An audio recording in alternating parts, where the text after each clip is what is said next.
Alright, what's going on everyone? And this video is going to be a little different. I know I usually talk about like music I enjoy, so I decided I'd do something a little different because, you know, I've been watching some of these TV shows I'm about to be talking about in this video a lot recently, and they're honestly some of my favorite shows of all time, and a lot of these shows that I've grown up with too and everything. There's one or two that are kind of new, but a lot of these I kind of grew up watching and just enjoyed a lot growing up, so that's why they kind of have a special place to me. But yeah, I decided to include some old and some new into this one. So this is going to be 5 TV shows that I definitely recommend checking out and ones I definitely really enjoy. So yeah. Now the first one I'm going to be talking about here is Aqua Teen Hunger Force. Now this one started running, I believe, around like 2000 or so. It's been running for quite a while. I guess they took sort of a hiatus. Everyone thought this was going to be the end of the series, including myself, until they came out with the 12th season. I believe it was last year. And man, this show I really have some good memories watching for sure, because I started watching this one when I was a teenager, just staying up late, seeing what was on like Adult Swim, kind of checking out more of the shows on there. And Aqua Teen Hunger Force is one I came across because I got into the show as it was around like the end of it, I think around like 2014 or so. It was right around this time when the series ended, but man, I did watch quite a bit of the series during the time. I watched, you know, a lot of the old stuff as well, dating back from the beginning. And I really binged watched the show back in the day when I first got into it. And I remember seeing the last couple seasons come out, and man, this show was great for all sorts of reasons. Just, you know, this show is more based on like, you know, personality in the characters and everything, and these crazy adventures and shit they go on.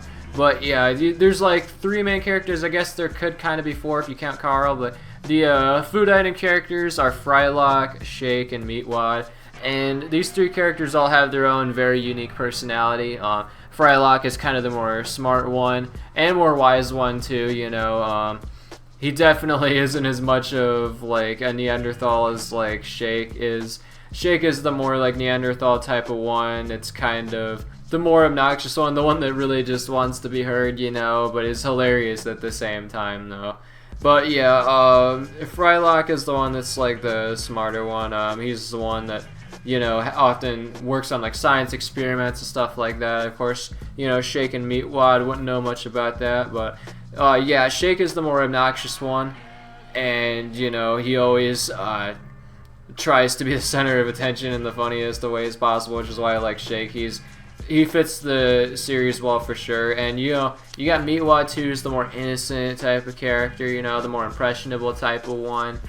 And you know, a lot of people like Meatwad for that reason too. You know, he's the more innocent, kiddish kind of character, you know, where, you know, he will do a lot of things, you know, that other people do around him and stuff. Like for example, you know, the episode, I think it was the first episode, they had the Moonanites in.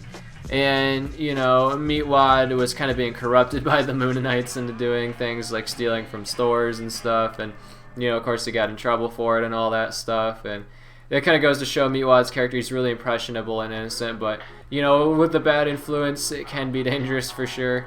And then you got Carl in this series, too. He sort of reminds me of Squidward from SpongeBob, where, you know, everyone next door, because all the food items live together in the house next door. But yeah, he reminds me of like, you know, Squidward in the sense that he's always annoyed by them and shit like that.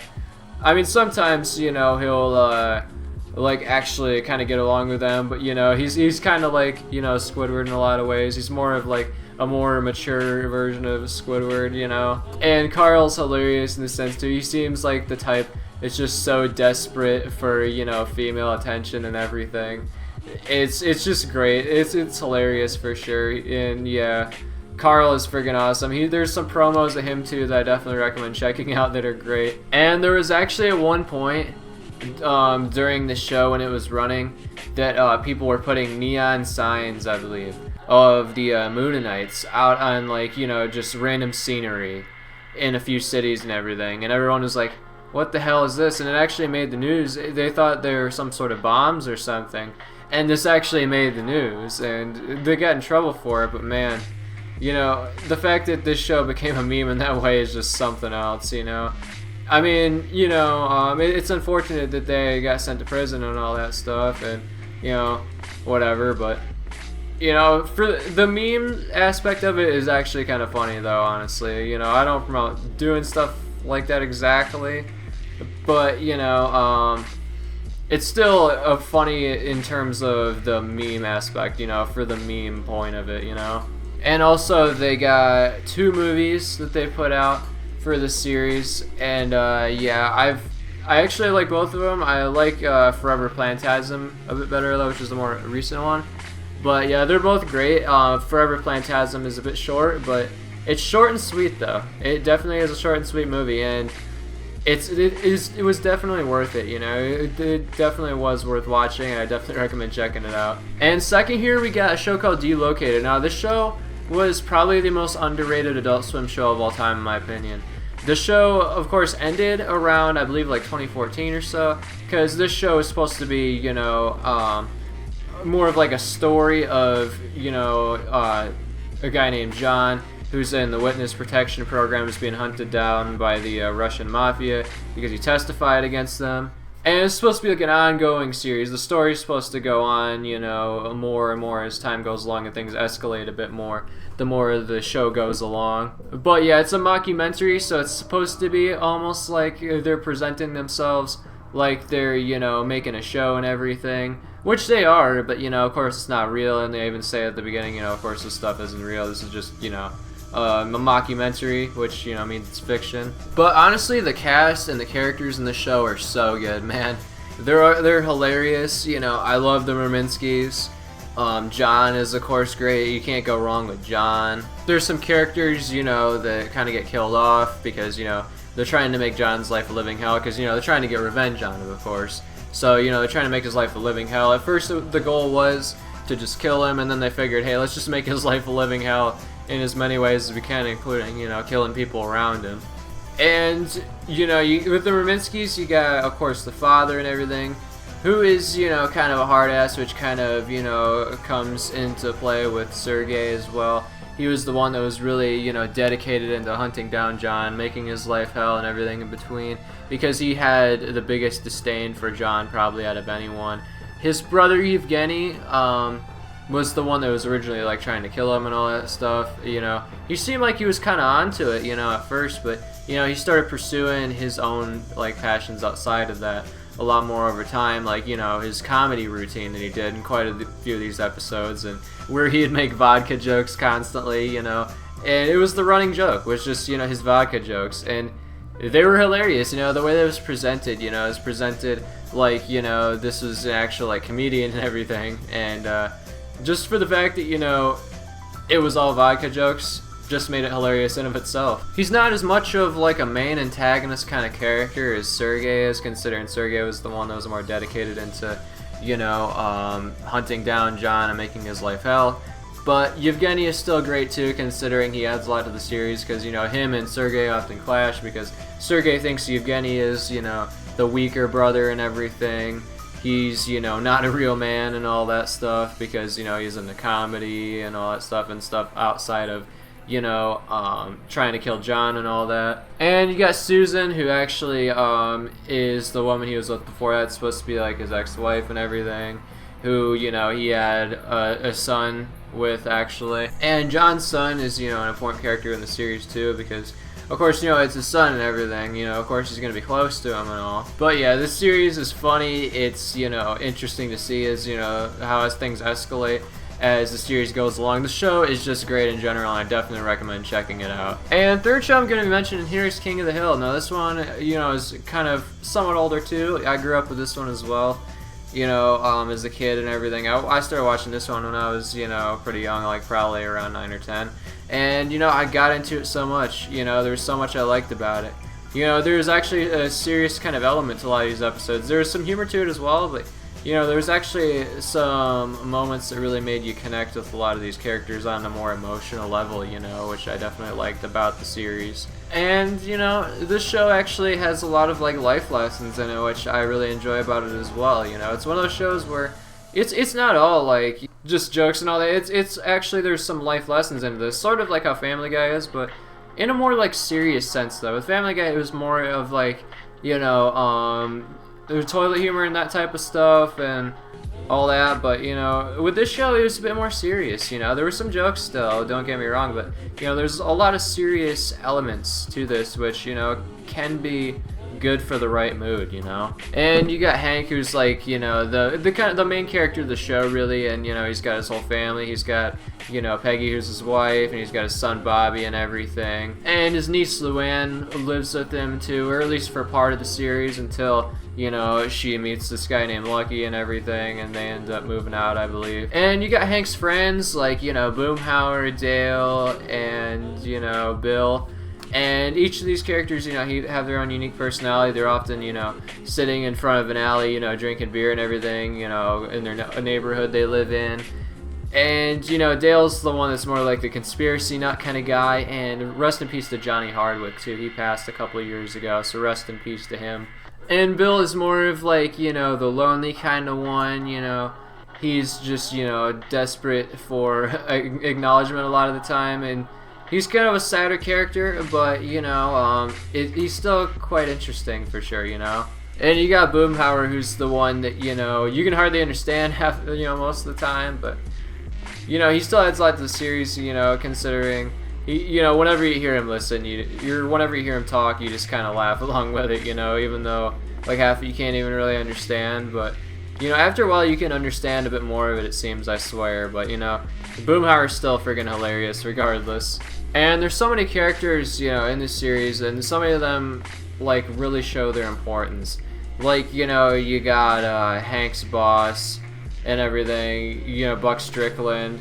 You got other people that work with Hank, like Enrique and all that, and Debbie, who actually, you know, they're not really main characters, but, you know, in certain parts of the series, they're definitely really important. But yeah, this is a show that's good for almost all ages, you know. I mean, I wouldn't say, like, totally all ages, I guess, but, you know, almost all ages, you know, and it's a good one, like, if to watch with your family and stuff, or with your siblings and all that. You know, this show I have so many great memories watching.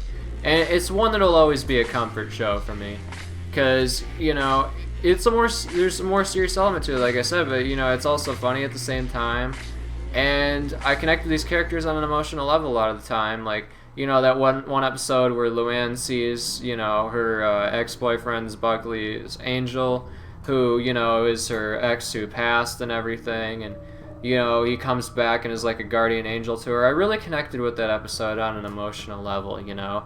And it's nice to see that they can do stuff like that, you know. And it really stuck with me, you know, seeing that episode. And there's also, you know, the other episodes that I find interesting in different ways. But, you know, there's the couple episodes, like a two-part episode where, you know, Hank's coworker Debbie gets murdered and everything. And they're trying to find out who did it and all that. They're suspecting it's Hank. I love those episodes too, man. Those episodes I go back to quite a bit. And there's just countless other episodes I could mention of the series that, you know, are great. But yeah, I love this series. It'll be a comfort show for me probably forever, honestly. And next one I got here is somewhat new. It started, I believe, around 5 years ago. And I actually watched the show when it first started airing. And this show is called Smiling Friends. And this one's a new kind of a show to Adult Swim, like I said. And, you know, you got Charlie, Pim, they're like the two main kind of characters, but you got Glep too, and, you know, the boss that's, you know, kind of runs their whole operation called the Smiling Friends, where their job is to go out and make people smile and all that. And, you know, it oftentimes is, you know, trying to make people smile who are going through rough times. Like, you know, the first episode, I believe it was, with Desmond, you know, they were trying to make him smile because, you know, his wife and kids, you know, just left him and everything, and he's all, you know, trying to end himself, for, you know, lack of a better term. You know, he's got the magnum to his head the entire episode, basically, and, you know, they're trying to make him smile, they're trying to do anything they can to make him smile, and at the end, they actually find a purpose for him. And there's numerous other people, you know, they try to do this for, you know, they try to do it for, you know, the devil, who's kind of like a slacker and everything, and, you know, one of those episodes too where, you know, Charlie goes to hell and he's trying to make the devil smile. And so far there's 2 seasons to this series, and I'm really hoping there's more within the next couple of years. They finally put out a 2nd season, and man, is that great. I love the episode where Charlie and Pim go on their space voyage and everything and meet these aliens. They're like big party goers and all that stuff. And there's a flat Earth conspiracy at the end there with like a dome around the Earth. Man, you know, this series is awesome so far. It's funny, you know, it's interesting. Charlie and Pym are a couple great characters. You know, Glep is the one that doesn't really, you know, speak anything other than like gibberish kind of, but you know, he still adds a bit to it as well, you know, because, you know, of course he's the more innocent type of character, you know, and, you know, Pym is the one that's more of like the happier kind of character, the more joyful kind of character. Charlie is kind of the more realist type of character, and, you know, these two go along really well. And, you know, the relationship between each other really goes well in this series in terms of, like, problem solving and all that stuff. And I'm really looking forward to seeing, you know, where this series goes in the future, because I already really enjoy the 2 seasons they have out of it so far. So definitely check this one out if you haven't. And the final one I'm going to mention here is one that's actually based off of, you know, the movies, but, you know, this is the Ted series. I'm talking about the TV series. Now, this one's on Peacock, actually, if you're wondering. They put out 1 season so far of it on Peacock. It's still kind of new, but this is supposed to be based on, you know, when John was younger. He was a kid and everything, and Ted was a kid and all that. So, you know, it was set in time before the movies were, but it's a great show. The cast does such a great job in this show. I mean, come on, you got Maddie, who's his dad, you know, Susan, who's his mom, you know, Blair's his cousin that, you know, moves in with them and all that. And, you know, I really like all these characters, you know. Blair kind of reminds me of Haley from American Dad in the sense that, you know, she's a bit more, the more, I guess you could call it, type of inclusive type of character, but you know, Susan's the more innocent, you know, church-going type of character, and Maddie's the hard-ass, and they all go great together for this reason, you know. Seth MacFarlane really knew what he was doing, you know, when he put these characters together, and in ways it's similar, you know, to how American Dad was, but hey, you know, I really enjoy it so far, and like, the cast does such a good job, and like I said, they really show that they have interest in these characters. And of course, Ted, you know, is still kind of a goofball, and, you know, he's just a more, you know, a younger kind of goofball, one who's not into, like, partying too much, at least, yet. I mean, somewhat, I guess, but, you know, he's still a goofball, just like the movies portray, and it's in more of, like, a lesser extent, in more, like, less adultish, because, of course, he was supposed to be a kid during this time, you know, because he was born, you know, after John. But still, you know, these episodes remind me so much of, like, growing up myself, you know. And I really hope they continue the series. I really think they should. And I think I saw something somewhere about there being a season 2 of the show, which I hope they release soon. I heard that, you know, they're getting pretty close to being done filming it. So hopefully that means it's out within the next year or two. But I really enjoy the show, and I'm really looking forward to seeing where it's going. You know, I'm hoping to see it kind of get up to where the movie came along, you know, the first one, where that movie started.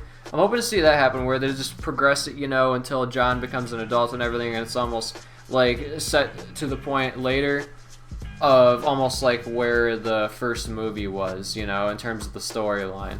But yeah, that is 5 TV series that I really enjoy. Let me know what your guys' are in the comments. But yeah, I decided that, you know, I'd branch out with this type of video because, you know, I've been watching some of these TV series lately that I thought I'd share with you guys that I really enjoy, in case you aren't aware of, you know, at least 1 or 2 of them, or maybe even all of them, who knows. But, you know, like I said, these shows I really enjoy. These are some of my favorite shows of all time. They're not in any particular order necessarily or anything like that, but they definitely are some of my favorite TV shows I've ever watched. So yeah, let me know what your guys are in the comments, and I will catch you guys later. Peace out.